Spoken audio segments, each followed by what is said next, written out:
This is another video on comfort food. Perhaps you're stuck at home like I am and desiring something to soothe you. Today, I'm going to make one of my favorite comfort foods, tuna casserole.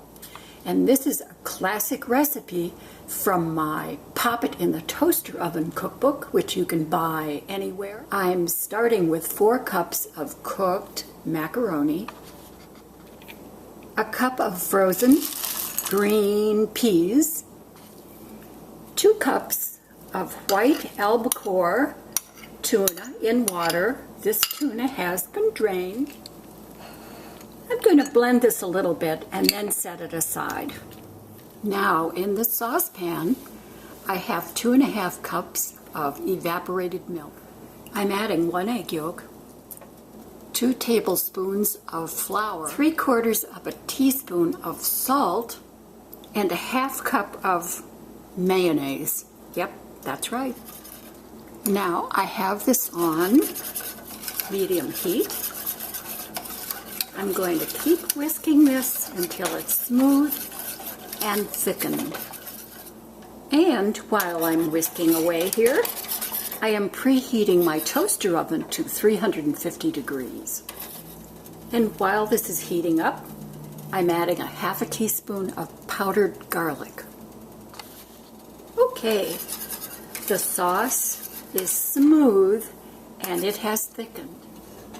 I'm adding the sauce to the macaroni mixture.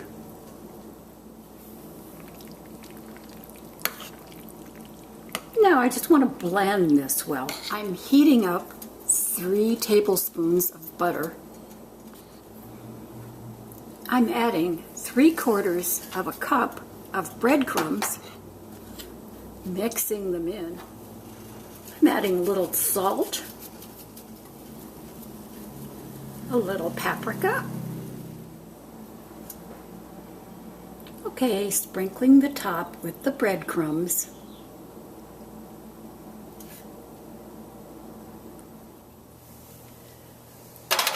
Popping the casserole into the toaster oven. Oh, gorgeous. That was 12 minutes at 350. I like the topping really nice and brown. Oh, I think this is the quintessential comfort food. At least it is for me. And this is so easy to put together. Have the kids help you. Yes, your toaster oven can help you get through these challenging times. And buy my cookbook, Pop It in the Toaster Oven. Over 250 wonderful toaster oven recipes.